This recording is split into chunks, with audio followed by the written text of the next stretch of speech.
Buenos días. Primero quiero agradecerles esta oportunidad que me dan para poder compartir con ustedes algunas propuestas para el desarrollo turístico y ambiental de los municipios. Quiero agradecer en nombre de la Fundación Azara y de la Universidad Maimónides también esta oportunidad y la invitación que amablemente nos hizo llegar Julieta Aldea para esto. Muy bien. Eh, Ustedes saben que la mayoría de las personas, cerca del 55% de la población mundial, vivimos en ciudades.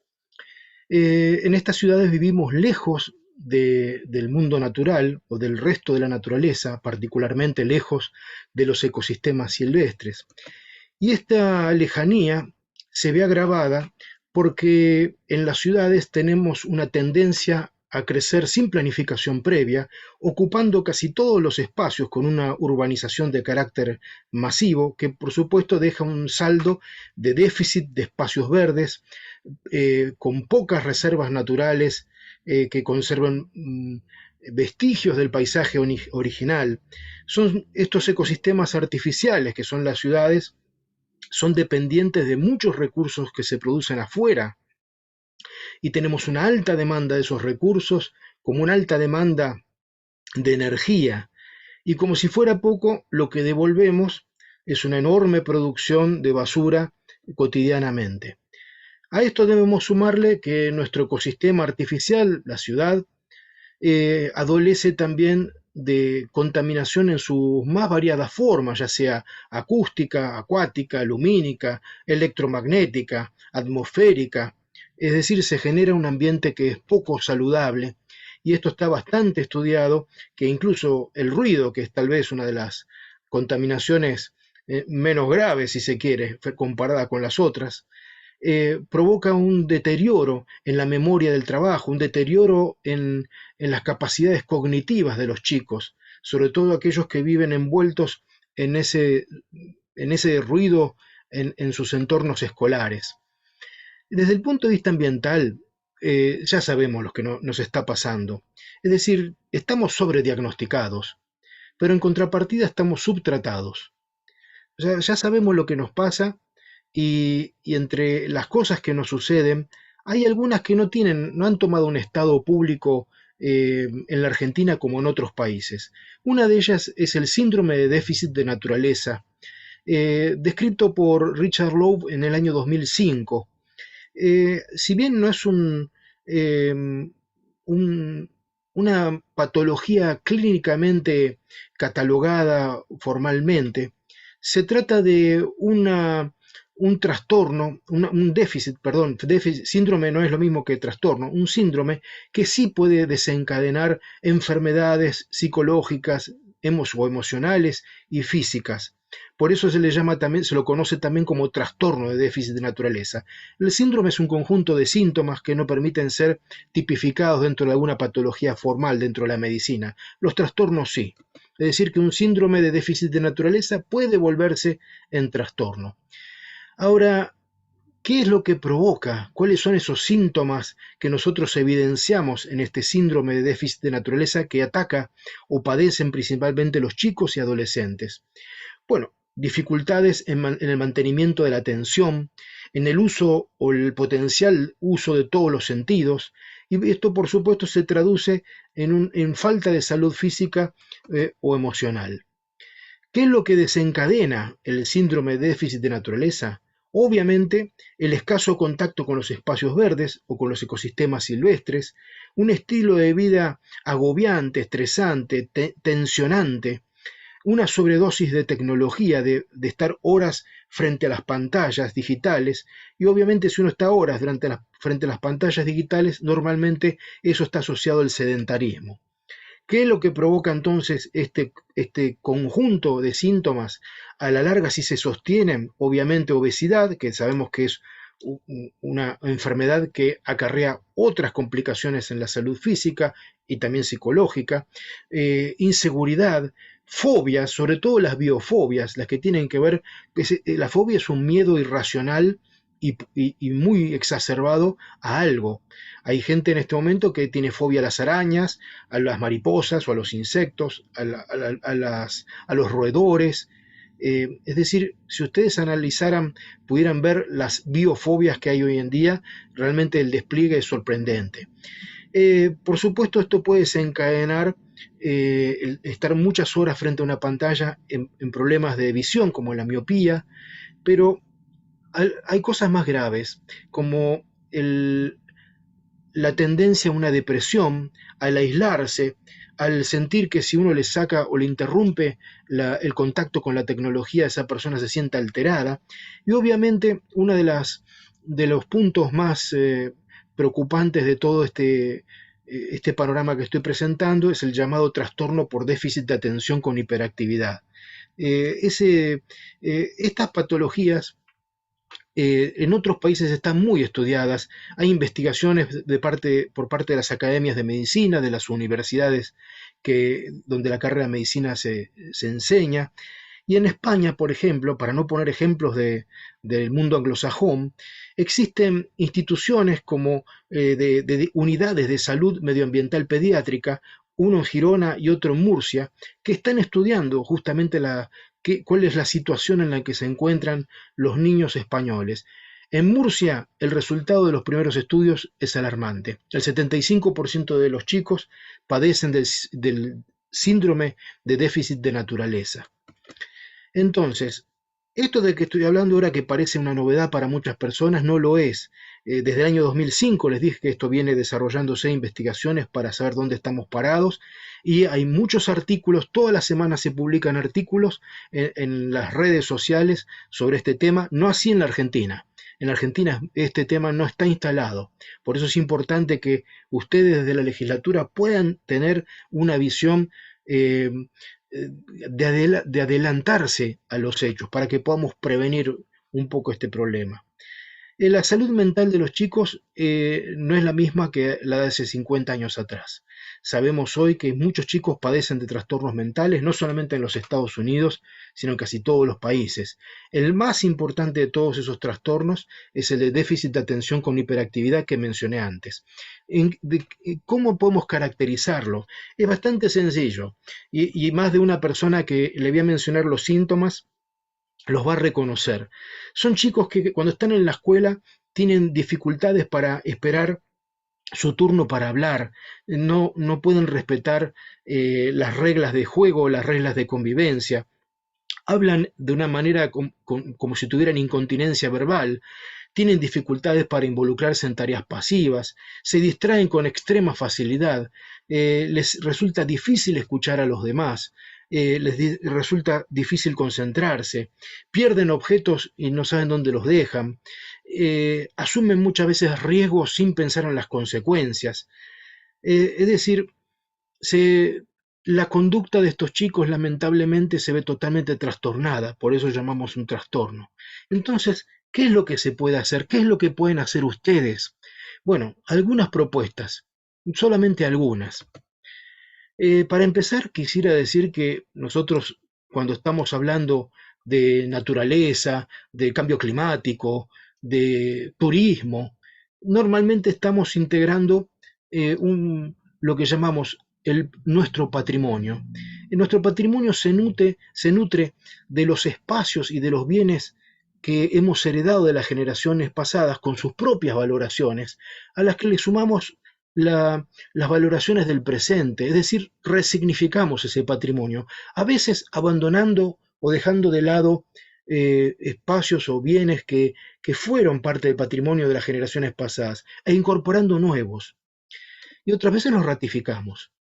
Normalmente, cuando hablamos de patrimonio, en la bibliografía siempre encontramos que está el patrimonio natural, caracterizado por los accidentes geográficos, los ríos, los valles, las costas, los cerros, las serranías, las formaciones geológicas, por supuesto las reservas naturales, los parques nacionales, las reservas urbanas, las formaciones silvestres, los biomas, ¿no? Como pueden ser pastizales, selvas, desiertos, estepas. Y por otro lado tenemos el patrimonio cultural, que a su vez lo dividimos en un patrimonio tangible e intangible. El tangible son los edificios, los monumentos, los cementerios, los museos. Y el inmaterial o intangible o espiritual es muy importante y normalmente pasa más desapercibido y está mucho más vulnerado y mucho más amenazado. ¿De qué se trata? De la historia, de los conocimientos o saberes populares de los cuales se encarga la folclorología de estudiarlos, de las expresiones artísticas, de las variedades lingüísticas, de los ritos, las tradiciones, los juegos, la artesanía, las costumbres, los modismos, bueno, la medicina popular. Pero además de lo natural y lo cultural, cuando nosotros recorremos un paisaje, no dije naturaleza, dije paisaje, nos encontramos con que es indisoluble la relación entre lo natural y lo cultural. Hasta nosotros somos seres bioculturales. No somos nada más que seres biológicos, somos seres culturales. Entonces, cuando miramos un paisaje, ¿qué vemos? Naturaleza por un lado, pero al mismo tiempo expresiones culturales que contiene ese paisaje. Todo paisaje contiene una historia del poblamiento humano, de los pueblos originarios, de los colonos o inmigrantes, de las comunidades o sociedades actuales. Si adentramos a caminar y hablamos con una señora de un ámbito rural, seguramente esa señora nos va a explicar cómo sabe curarse con yuyos o plantas medicinales.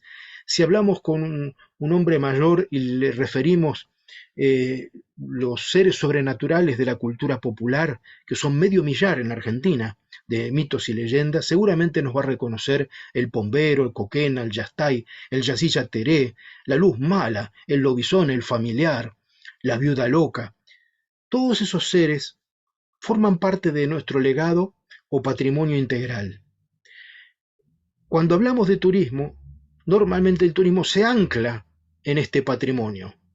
Todos queremos conocer o paisajes, o escenarios espectaculares, o edificios, o museos, o sitios históricos, o yacimientos arqueológicos, pero también historias, artesanías, ritos, mitos y leyendas, celebraciones populares, devociones populares.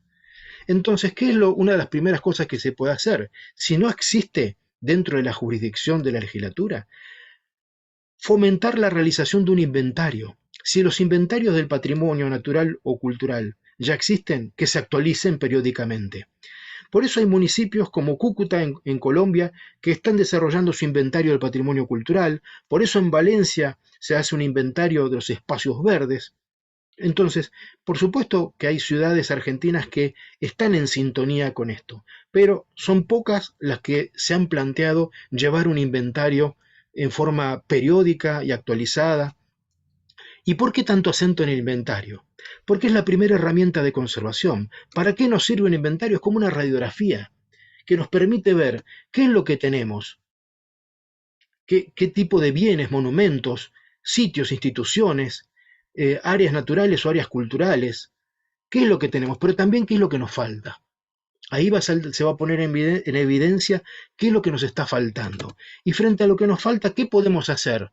Bueno, una de las cosas que ustedes pueden hacer es dictar normativas que protejan espacios de valor para el patrimonio natural o cultural, como esto en Yapeyú.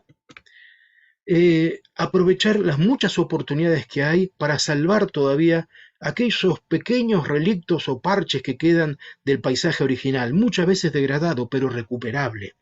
Por eso desde la Fundación Azara y la Fundación EOS hemos publicado un librito que se puede descargar gratuitamente de internet sobre una reserva natural para cada ciudad y pueblo de la Argentina. Lamentablemente es una minoría desesperante de municipios que tienen sus propias reservas naturales y culturales.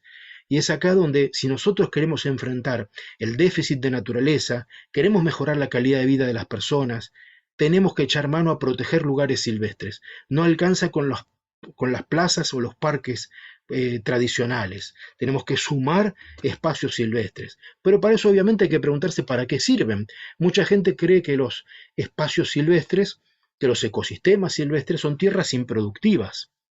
Pero no hay mayor demostración de analfabetismo ambiental que decir eso. ¿Por qué digo esto? Porque los ecosistemas silvestres viven produciendo.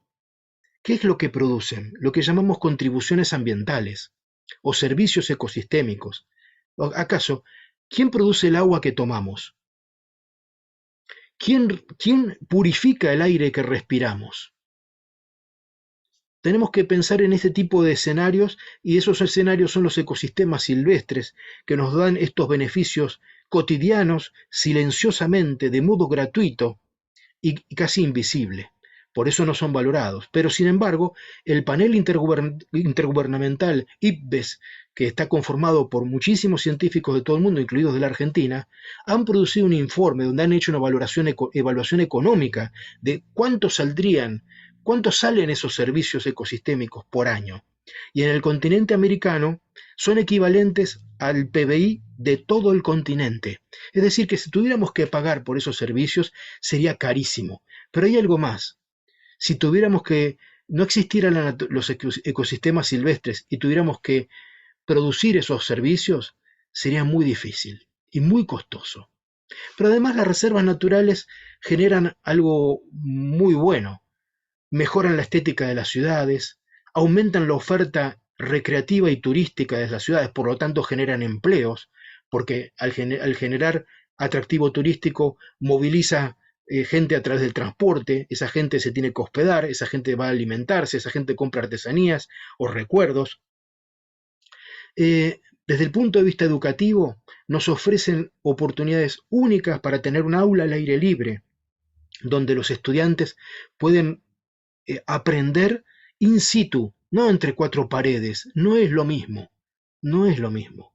También genera oportunidades para la investigación científica en sus múltiples facetas, desde la salud pública hasta los estudios de diversidad biológica o biodiversidad.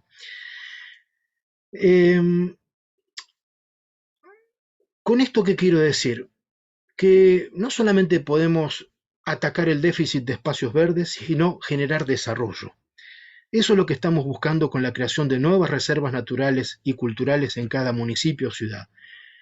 Pero una de las cosas sobresalientes de esos ecosistemas que generan servicios ecosistémicos es la salvaguarda que nos genera a nuestra especie contra los efectos del cambio climático. Por eso no es casualidad que surjan documentos, informes y libros que hablan de las áreas naturales protegidas como la respuesta más inmediata, más rápida y más eficaz para luchar o mitigar el cambio climático. Ese cambio que lo que genera en toda la humanidad en este momento, en todo el mundo en este momento, es fenómenos meteorológicos más violentos y frecuentes. Una muy buena noticia, ¿cuál es? Que no tenemos que convencer a los ciudadanos. Acá tenemos que convencer a los decisores, porque en una encuesta realizada hace poco, el 80% de los encuestados consideran que es muy importante crear nuevas áreas protegidas. Y algo interesantísimo, el 70% de esos encuestados ven como un factor de desarrollo para sus provincias crear áreas protegidas. Entonces, ¿cómo no acompañar este esfuerzo de desvelo de la comunidad toda? Fíjense lo que pasa a nivel mundial. En 1872 existía un solo parque nacional, Yellowstone, en Estados Unidos. Hoy tenemos cerca de 250.000 áreas naturales protegidas en todo el mundo. En Argentina, en 1903, el perito Francisco Pascasio Moreno donó las tierras, 7.500 hectáreas, para crear nuestro primer parque nacional. En aquel momento Parque Nacional del Sur se llamó originalmente, después Parque Nacional Nahuel Huapi. Desde 1903 que había una, hoy tenemos cerca de 600 áreas naturales protegidas. Ustedes pueden ingresar a la página del CIFAP, por ejemplo, el Sistema Federal de Áreas Protegidas que administra el Gobierno Nacional a través del Ministerio de Ambiente de la Nación, y ahí van a darse cuenta que de lo que estoy diciendo, que tenemos más de 40 millones de hectáreas, casi 50, protegidas en distintos grados de conservación. Acá viene un punto importante. Mucha gente considera, cuando hablamos de áreas protegidas, que son áreas que no se puede hacer nada. Pero ustedes que están en Misiones en este momento podrían preguntarse, ¿de qué vive la gente en Puerto Iguazú? ¿Cuánto tiene que ver el Parque Nacional homónimo en el desarrollo de Puerto Iguazú? Y van a ver que tiene que ver mucho. ¿Cuánto tiene que ver las misiones jesuíticas que están protegidas como patrimonio de la humanidad en el desarrollo de las comunidades o de las ciudades o pueblos vecinos a esas misiones o reducciones jesuíticas? Y es ahí donde vemos que el patrimonio, que la naturaleza y el patrimonio cultural, cuando son protegidos y son administrados adecuadamente, generan desarrollo. Ahora bien, En las áreas naturales protegidas hay distintas categorías, algunas con más permisivas y otras más restrictivas, pero creer que en las áreas naturales protegidas no se puede hacer nada es un error. Porque ustedes habrán visto que hay áreas naturales protegidas con hoteles, con infraestructura como centros de interpretación, con sanitarios, con negocios, con lugares para ir a comer, con baños, con visitas guiadas, con medios de transporte. O sea, realmente no hay que pensar que son un obstáculo para el desarrollo, sino que son el desarrollo, la forma de desarrollarnos. Y además, en una ciudad, cuando uno crea áreas naturales protegidas, crea reservas naturales y culturales urbanas, lo que está haciendo es consolidar lo que se llama la estructura verde de las ciudades o la estructura ecológica. De esto también hay trabajos publicados que ustedes pueden descargar gratuitamente de Internet. ¿Qué tipo de sitios conforman esa estructura ecológica? Todos los espacios verdes que se relacionan en una ciudad, pero particularmente las reservas naturales, pero a las que se suman de manera complementaria los parques, las plazas, los cementerios cuando tienen grandes espacios verdes, el arbolado público que funciona muchas veces como un corredor biológico que conecta un espacio verde con otro, las vías del ferrocarril y los espacios verdes que bordean las vías del ferrocarril, los viveros, las huertas, los pulmones de manzanas, los techos verdes o los jardines verticales, los parques zoológicos o botánicos. Así que hay muchos espacios verdes que pueden contribuir a consolidar esa estructura ecológica, pero nunca tan fuertes como una reserva natural. Les pido ahora que miren este cortito que dura 1 minuto nada más. Las ciudades tienen ahora más habitantes que nunca antes en la historia de la humanidad. Pero una urbanización sin precedentes no tiene por qué resultar en un crecimiento urbano de hormigón y contaminación. Disponemos de los conocimientos para hacer de nuestras ciudades lugares más limpios, verdes y saludables para vivir, para las generaciones presentes y futuras. En 2050, 6.000 millones de personas vivirán en ciudades. Los árboles son un acondicionador natural del aire, bajando su temperatura entre 2 y 8 grados. Los bosques urbanos filtran las partículas contaminantes del aire y funcionan como sumideros de carbono, mitigando el cambio climático. Hagamos de nuestras ciudades lugares más verdes, saludables y felices para vivir. Bueno, esto por supuesto lo comparte la FAO, no lo comparte una ONG argentina, o sea, la FAO que tiene que ver con la producción alimenticia. Entonces, ¿no le llama la atención? Bueno, ahora que ustedes saben que los ecosistemas brindan servicios como producción de suelos fértiles, producción de agua, bueno, no llama la atención. ¿Qué más se puede hacer desde las legislaturas? Teniendo ese inventario, podemos poner en valor sitios, espacios que han pasado o pasan desapercibidos. Desde un cartel o la señalética anunciando que, por ejemplo, esta es la ruta provincial número 21 en la provincia de Córdoba, la ruta Atahualpa-Yupanqui, porque por ahí transitaba muchas veces a lo largo de su vida, una de las principales figuras de nuestra cultura. Entonces, es importante poner en valor significa resaltar o destacar un rasgo sobresaliente, auténtico de un lugar. ¿Qué más podemos aprovechar? Las singularidades de cada lugar. Si yo voy a Iberá y entro a la colonia Carlos Pellegrini, me voy a encontrar con que estoy en la capital provincial de la biodiversidad, porque esos esteros son espectaculares. Y si yo voy a La Rioja, me parece que no puedo dejar de pasar por Olta y ver el rancho del general del Chacho Peñalosa. Entonces yo tengo que aprovechar las singularidades de cada pueblo, de cada ciudad, para destacar qué es lo sobresaliente, qué es lo que hace que este lugar sea distinto a otros municipios, a otros pueblos. ¿Qué más puedo hacer? Visibilizar esos lugares, visibilizarlos. Y no solo los lugares, la gente que trabaja en esos lugares, comprender qué es lo que hace un arqueólogo en un sitio arqueológico. Lo que está haciendo es revelarnos cómo vivían esas sociedades para entender hoy, a través de esos restos materiales, cómo vivían. O qué hace un paleontólogo, reunir fósiles para tratar de reconstruir la historia del pasado vivo del mundo. Pero también nos permiten ayudar a visibilizar eso que no todo el mundo conoce, como son los bienes y servicios que dan los ecosistemas, o para qué sirve una reserva urbana, o para qué sirve un museo, o por qué hay que rescatar fauna, por qué hay que tener viveros, ¿no? Y esas son actividades que pueden tener espacios en las legislaturas, invitando a organizar cursos, conferencias, para que los vecinos puedan acompañar este proceso de desarrollo de la mano de la conservación. Una de las cosas fundamentales que se puede hacer es asignar partidas presupuestarias para que las instituciones de conservación de la naturaleza y de la cultura puedan hacer. Porque sin presupuesto, la conservación es conversación, como diría el gran naturalista Juan Carlos Chévez. Y si una cosa es conversar y otra cosa es conservar. Se parecen mucho, pero son muy distintas. ¿Y por qué necesitamos presupuesto? Porque estas instituciones tienen que desarrollar sus objetivos. Claro, ¿cuáles son esos objetivos?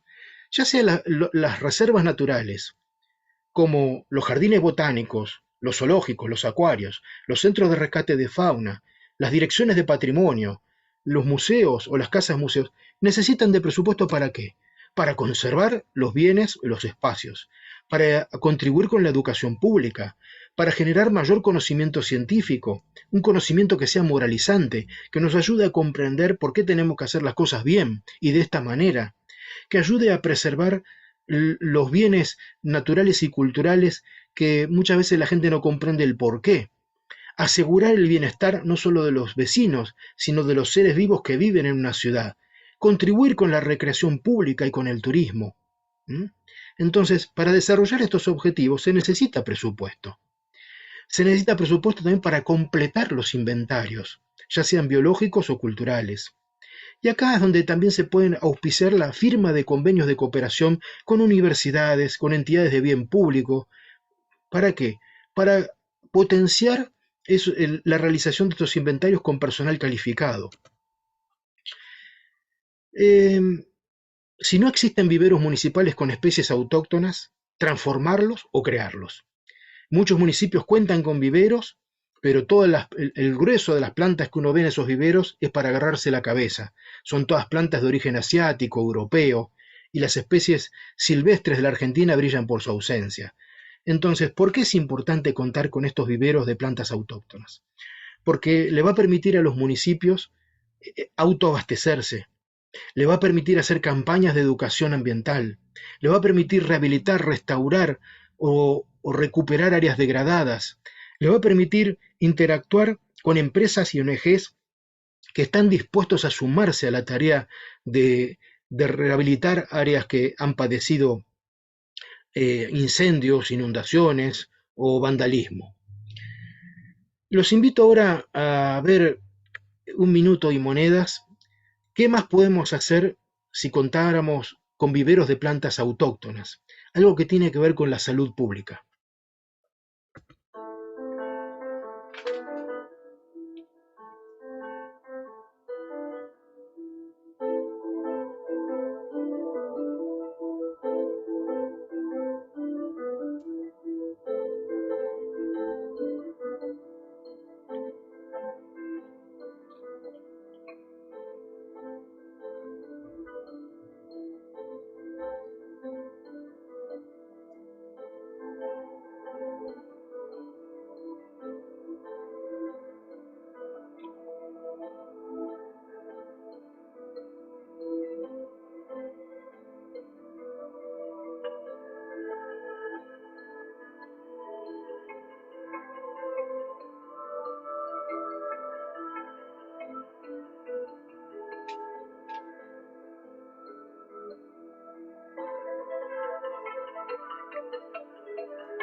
Bueno, una vez más, esto no lo está promoviendo la Fundación Azara, sino el Foro Mundial Económico, y por algo lo hace, porque vivir en ciudades que son más sanas también es un buen negocio.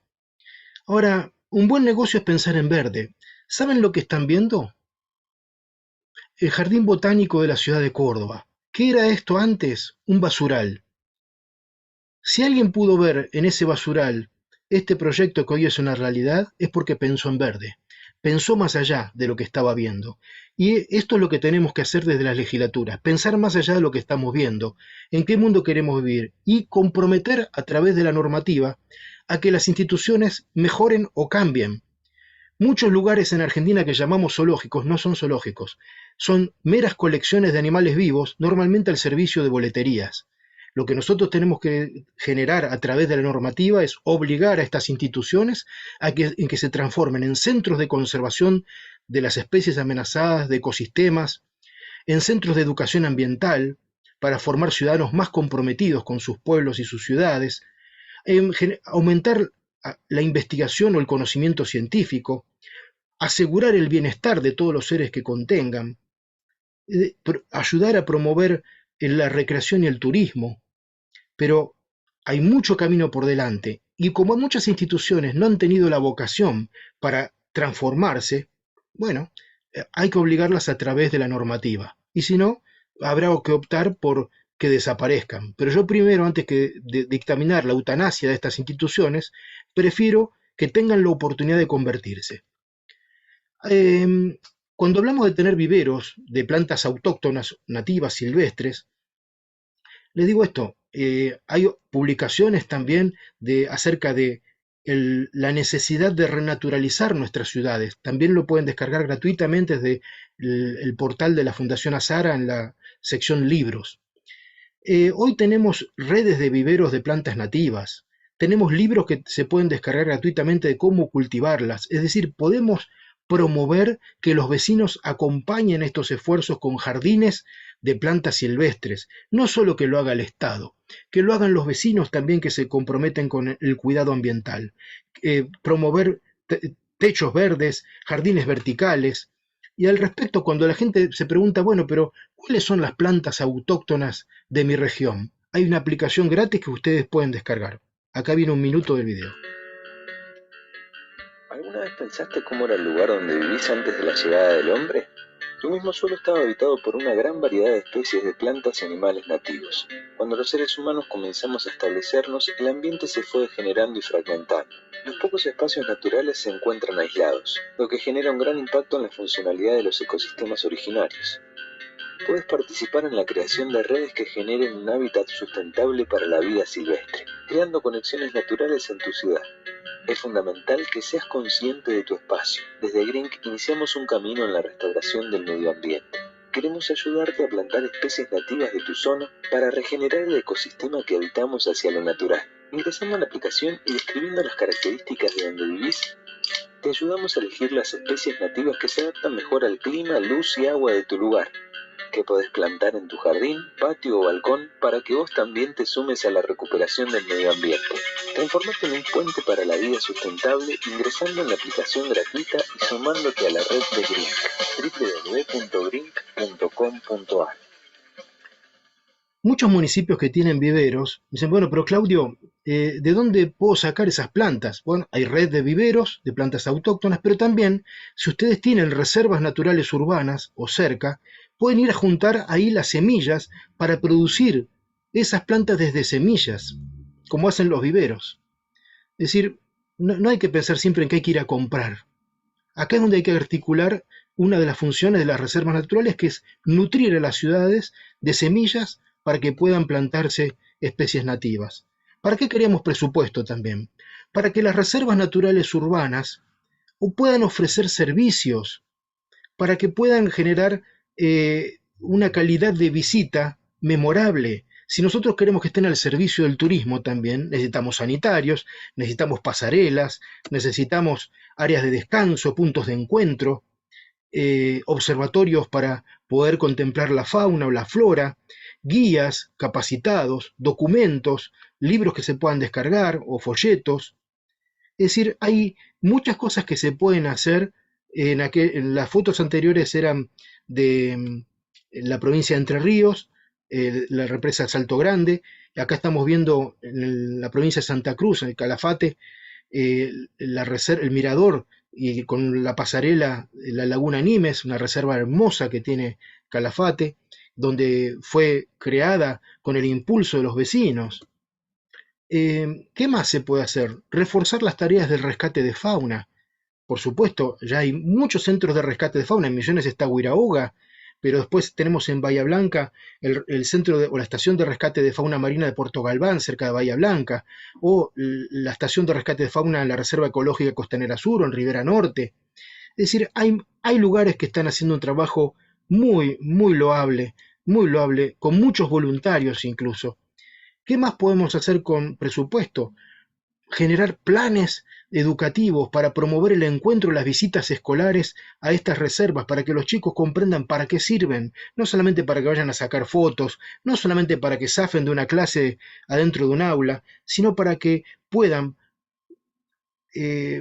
como diría Aristóteles y Platón, adentrarse el conocimiento a través del asombro, a través del maravillarse, de las preguntas básicas, a través de la belleza. No todo es contenido formal y académico. Nosotros, si hay algo que tenemos que lograr en estos chicos, es cultivar el amor por los entornos silvestres, como el amor por las ciudades, el amor por sus bienes, el amor por sus monumentos, por sus edificios históricos. Es decir, esto no se trata de solamente generar contenidos formales y mera información. Tenemos que trabajar más sobre los valores y sobre las emociones.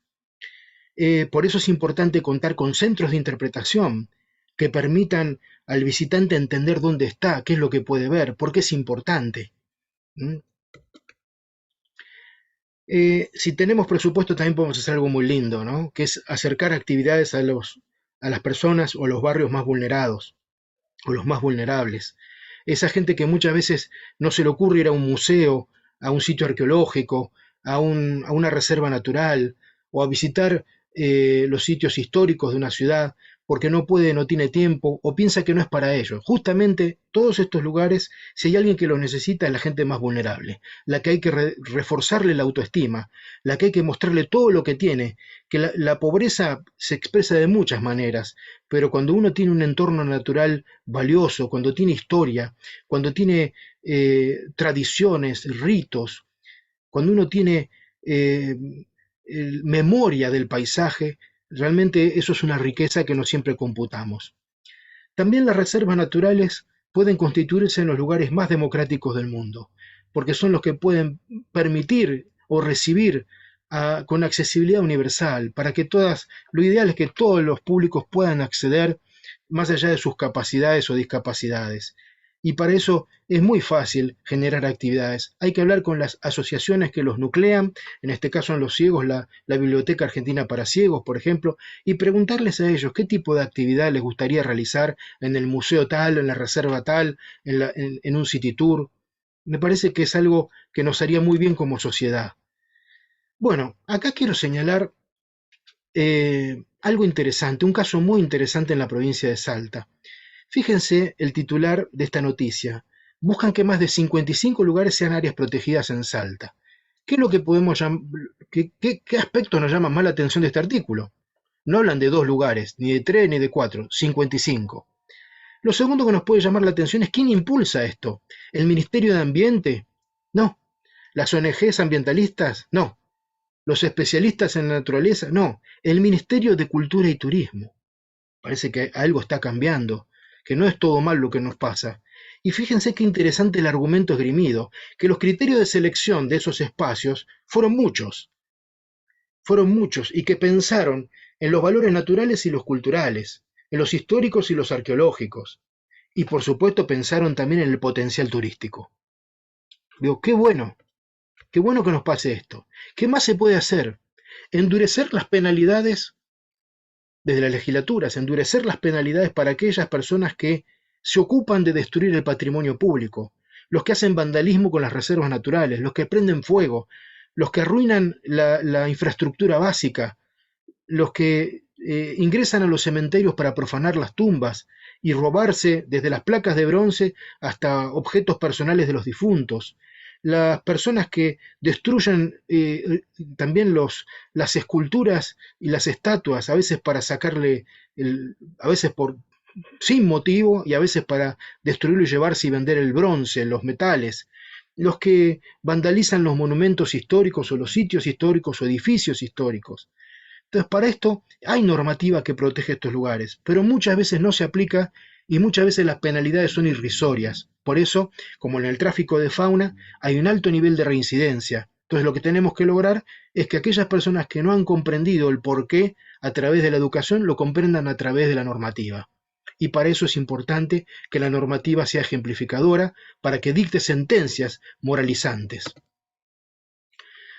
Para ir cerrando, diría yo que bueno sería que desde las legislaturas municipales se pueda estimular la producción de materiales didácticos que le permitan a los docentes trabajar en el aula y o desde el aula, para luego ir a visitar todos estos sitios de naturaleza y cultura.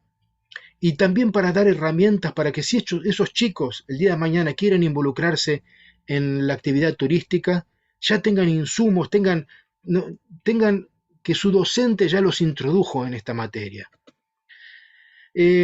Por último, la última propuesta es la más delicada tal vez, y espero que nadie se ría, y es buscar que las instituciones se profesionalicen. No estoy queriendo decir con esto que hay que obligar a que todos los directores de las reservas, de los museos, sean especialistas en sus materias. No estaría mal tampoco, ¿no? Por supuesto. Yo creo que hacia ahí habría que apuntar. Pero por lo menos que haya un entendido en estas instituciones. Digo, yo no concibo un hospital sin un médico, y tampoco concibo un museo que no tenga un museólogo. Y tampoco concibo una reserva natural que no tenga alguien formado o en las ciencias ambientales o en las ciencias naturales. Por lo menos para que las autoridades, si son de carácter político, tengan técnicos en quienes nutrir sus decisiones, a quienes puedan conversar y tomar decisiones inteligentes. Pero lamentablemente vivimos en donde lo que debería ser la norma es la excepción. Por eso este pedido es muy encarecido y yo pienso que no he dicho nada que parezca una fórmula inentendible, que es todo más bien, yo ya no defiendo ni la naturaleza ni la cultura, sino el sentido común, creo, y les pido a ustedes que me acompañen y que nos acompañemos para que, como decía Atahualpa Yupanqui, y hoy lo ratifica su casa museo en el Cerro Colorado, en la provincia de Córdoba, que seamos merecedores de nuestros paisajes, sean naturales o urbanos. Les agradezco mucho este tiempo y espero que este encuentro que ustedes están desarrollando termine exitosamente. Les mando un abrazo de todo corazón, les agradezco una vez más esta oportunidad y mucha suerte.